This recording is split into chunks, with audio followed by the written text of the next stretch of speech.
Total Loss, a short story by L.D. Roberts. Clamped in the jaws of a pit bull, the summer heat is relentless. Nights refuse to cool. Restless sleepers stare at ceilings, sweating into tangled sheets. A sticky haze hangs over the city. Daily temperatures topping 100 beat down on housewives trying to shop. Children in the first week of school squirm in wooden chairs, thighs sticky and thick. The air is filled with menace. Each morning people peer outside, praying for a hint of a cloud, or any sign whispering, "Soon, soon fall will be here," with crisp leaves and gentle breezes. But each morning brings only a gnawing sense of bitter disappointment. Tuesday morning, 8:13 a.m. It's already 86 degrees. Andrea finishes her Milky Way, licks the last bit of chocolate off her fingers, then tosses the crumpled wrapper out the window of her tow truck. She picks up the phone. "What's next, Carl?" 721 Cathay in Cherry Creek. Place oozes money. Pick up a gull-wing Mercedes. Too bad the company totaled it. Aren't many left of those classics. Take it on over to Candle Drive. A half hour later, her brakes squeal as she overshoots the long circular driveway. Huge manicured spruce trees obscure the address on the brick facade. She throws the truck into reverse and backs expertly up the driveway, stopping a foot behind the massive four-car garage door. Gladys, the owner of the Mercedes, is standing beside the garage door. Gladys watches a redhead climb out of the tow truck cab. The girl looks barely 20, with pale skin, green eyes, and freckles. Her long legs are stuffed into Daisy Dukes, tight enough to burst. Cherry red cowboy boots and a black lace push-up bra under a thin white t-shirt complete her outfit. Tossing her long red curls over her shoulder, she does a 180. Disappointed, no admiring males are present to witness her long legs descend the steps. Gladys, standing next to the garage, remembers her grandmother's voice. "She was born bad, that girl. Too much good looks and no brains. You best be careful of girls like her." Andrea walks to the garage, toward a woman long past 60, about 5'2" with a gray bob, each hair set perfectly in place. Her hazel eyes are ringed with crow's feet. Her cream cashmere sweater looks delicate and kitten soft. She stands ramrod straight like a Marine at attention, her thin lips curled in judgment.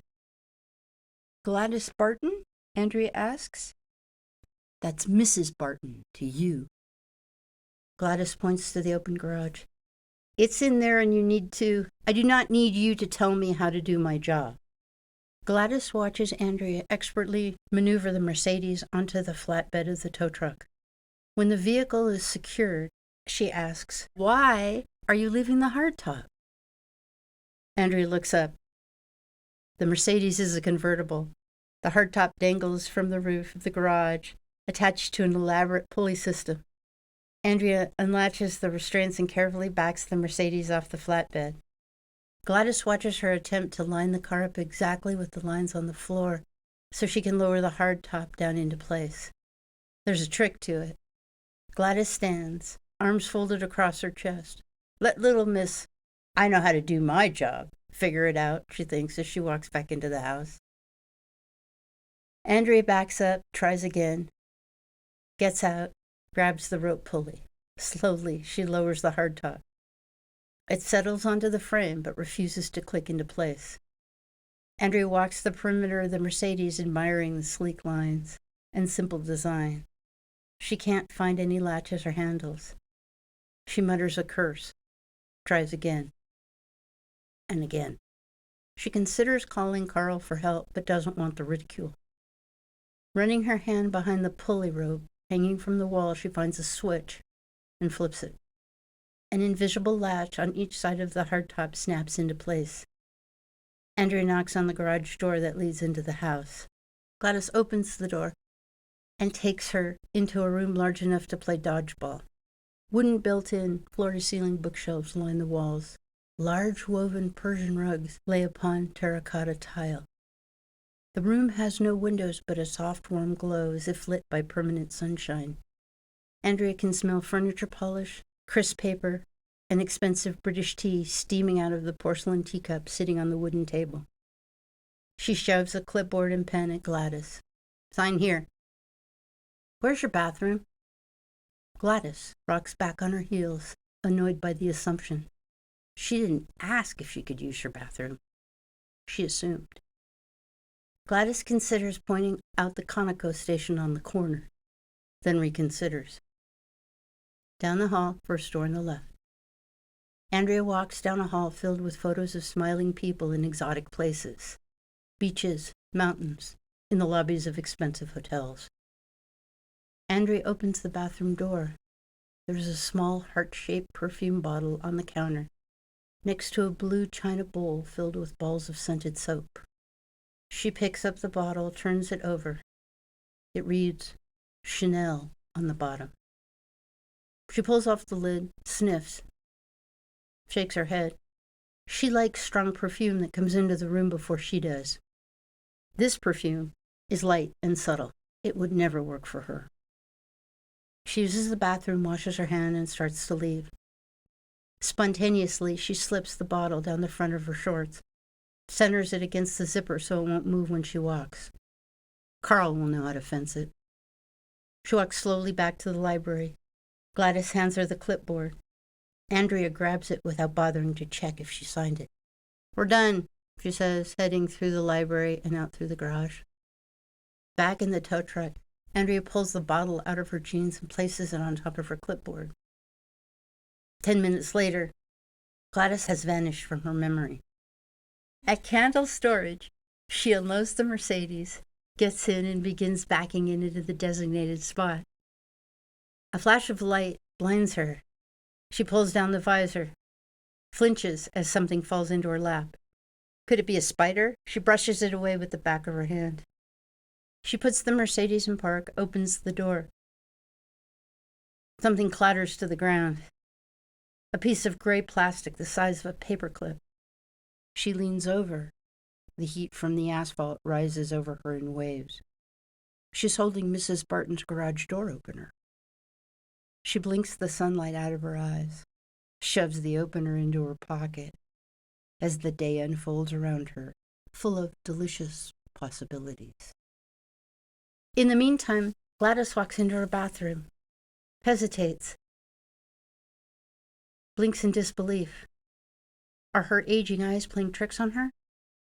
It takes a full minute for her brain to comprehend the meaning of the empty space on her marble counter. Chanel stopped making Cristal years ago. Gladys lowers herself on top of the toilet lid. Huge tears run down her cheeks. The loss is an ache, a void, an unexpected death. Like a young college student struck by a drunk driver in a well-lit crosswalk. She has worn Cristal every day since her 16th birthday. Sometimes, for her birthday or Christmas, friends or relatives would give her bottles of the newest perfume as presents. She would smile and thank them, place them on her bathroom counter unopened, where they sat gathering dust. She brings her wrist to her nose and sniffs the very last of it. Had she known today was the last time she could wear it, would she have lingered, enjoyed the ritual of the spray on her wrist and her neck? Or would she have rushed, like the last embrace from a departing lover, too painful to endure? She looks in the mirror at her wrinkles, crow's feet, tear-stained face, and knows a part of her has been torn away. She remembers on her 16th birthday, she and her mother went to Robinson's department store. Her mother made her sister Tiffany stay home. It is the only time Gladys remembers Tiffany throwing a tantrum and not getting her way. Her mother wore a pale yellow shirt dress with light blue buttons. She wore a green dress, the color of summer grass, scattered with dime-sized white polka dots. The dress had a tight bodice and a full skirt. In the tea room, she tried crustless white bread sandwiches. covered with fresh butter and the thinnest slice of cucumber. The tea was poured from a fancy porcelain pot decorated with blue roses. After lunch, they rode the escalator to the 3rd floor. Glass counters studded with mirrors held mysterious containers full of color and promise. Her mother held her hand as they walked to the perfume counter. A middle-aged woman with a tight brown bun, wearing a white polyester smock and a pleasant expression, asked, "How can I help you today?" Today is her 16th birthday, and we are here to pick her signature scent. Let's try Chanel No. 5, a true classic. She grabs Gladys's hand, turns it over, and covers it with a gentle mist. Gladys shakes her head. The saleswoman suggests a few more. Each time Gladys sniffs and shakes her head. Her mother puts her hand on her shoulder. It's okay. Take your time. When it's the right one, you'll know. Gladys is afraid she will not know, and she will make the wrong choice. How about this one? The saleslady asks. Just came in today. You will be the first one to try it. She takes the cellophane off of a heart-shaped bottle. It's called Cristal. She presses the button and a light spray passes over Gladys's wrist. Gladys sniffs. It is a light floral scent, as if all the roses in the world gathered together to make something beautiful. It says, I am appropriate. Wherever you go, you can wear me to a picnic, to the opera, and people know you are a woman of style and grace. I love this one, Gladys says. Her mother leans over, smells it, and smiles. Yes, it is perfect for you. We will take it. As her mother digs into her purse for her wallet, the saleslady leans over the counter and whispers, You aren't the prettiest girl, but the perfume will help. She pats Gladys's hand and turns to ring up the sale. Gladys has always treasured that day. She keeps the memory locked away in her mind and brings it out when the world is too much to bear. 11:15 p.m. Andrea sits in her apartment, running her fingers up and down the garage door opener and ruminating. Should she bother the old lady? She already took the perfume, and she doesn't need any more money. Carl said the bottle of perfume is rare, worth $5,000. He's already listed it on eBay. But the old lady is such a tight-ass bitch. And Andrea deserves a little excitement. What the hell? Might be interesting. She pulls on black jeans, a black hoodie, black tennis shoes, and stuffs the garage door opener into her pocket. She drives to Gladys's neighborhood. Darkness has brought no relief from the heat. It holds on in stubborn determination. Almost midnight, and it's still 79 degrees. She parks 2 blocks away from the house. The night is still. No barking dogs, no stereos. No sound dares to disturb the peace. A peace only the wealthy can afford. She is hidden by the spruce trees as she walks up the driveway. She pushes the garage door open and holds her breath as the garage door rolls up silently on well-greased runners. She walks across the polished garage floor, praying the door to the library is unlocked. Placing her hand on the doorknob, her fingers moist with sweat, delicately, she turns the knob. Adrenaline pumps through her, quickening her heartbeat, egging her on. It whispers to her, this is too good an opportunity to pass up. She opens the door 2 inches, turns sideways, slips her body between the door and the jamb. As she lifts her foot, harsh white light assaults her from all directions. Her head throbs, her eyes tear. Subconsciously, she begins to lick her lips. Unzip her hoodie, thrust out her breasts. Girl, you're a one-trick pony, and that trick won't work on me. What did you do with my perfume? It's up for sale on eBay. How much? $5,000. And that wasn't enough, so you came back to take something else. Gladys is sitting at the kitchen table, looking at a younger version of her sister Tiffany. Tiffany so confident men ruled the world and she ruled the men. Tiffany, 9 years old, eyes wide open. Papa, I didn't break the vase, it was Gladys. You know how clumsy she is. Her fingers reach up to rub her shoulder, where she still feels the ache from that beating. The lights stop flashing, but remain on. Andrea stands frozen, a deer caught in the headlights. She focuses on Gladys, sitting in a worn housecoat, cradling something in her lap. Gladys's fingers caress the side of her Ruger Red Hawk revolver, a substantial gun, the kind of gun a man carries when he has finished negotiating. Gladys clutches the revolver in both hands, raises it to her chest, points it directly at Andrea. Andrea trembles, thinking, you can talk your way out of this. Remember the old woman's name. Use her name. Think. What the hell is her name? Gladys, you are not going to shoot me. You are a good person. Gladys's hand is firm, her arms steady. There will be no errant shot, no fumble from the recoil. The air conditioner kicks on, shooting a blast of cool air from the library to the kitchen. Andrea is drenched in Cristal like a $2 whore. It mingles with Andrea's fear, turning it into something savage and profane. Gladys, don't shoot me. Call the police. So I can watch you bounce into court half-dressed, shake your boobs for the judge, and walk out smiling? No, I don't think so. Time stops. Andrea hears the grandfather clock in the living room, the soft hum of the fluorescent kitchen light, the buzz of the refrigerator motor. A tuxedo cat sits nonchalantly in the corner, licking a white paw. Andrea trembles. Blood drains from her face. Veins beat an invisible pulse beneath her skin. Gladys looks directly into Andrea's eyes, at that youthful face, and she feels the rage boiling through her. She puts a gnarled, arthritic index finger on the trigger and shoots Andrea in the heart, and then shoots her again. The noise ricochets through the long hallways, bounces off the bedroom walls, and withers away.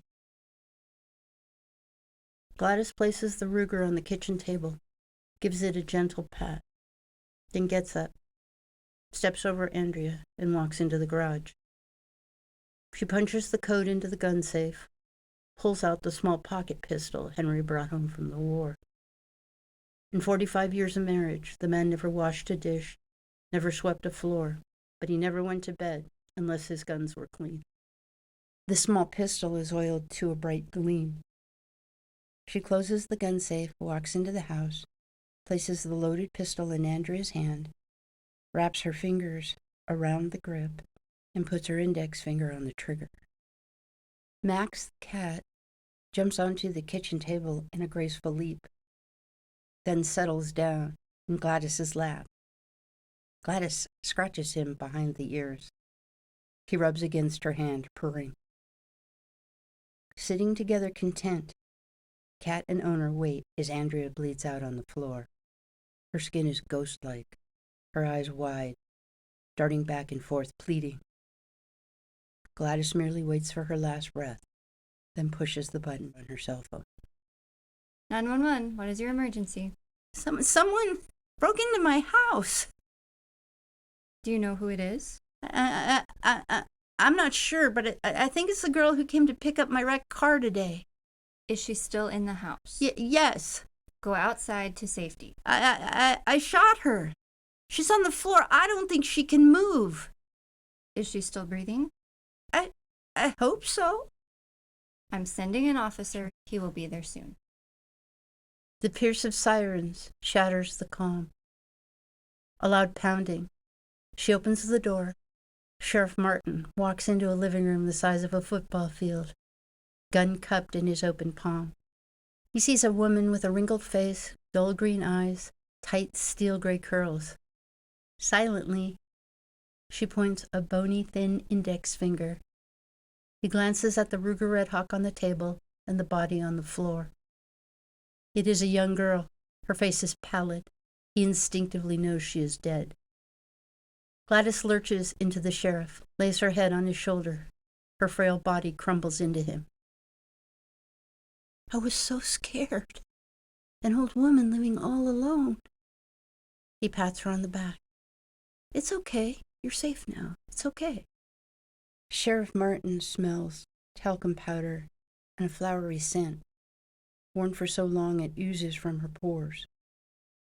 Gladys looks over his shoulder at Andrea's body sprawled grotesquely on her tile floor. First thing in the morning, she will call her granddaughter and have her buy back her bottle of Cristal. She wonders how much it will cost for overnight delivery.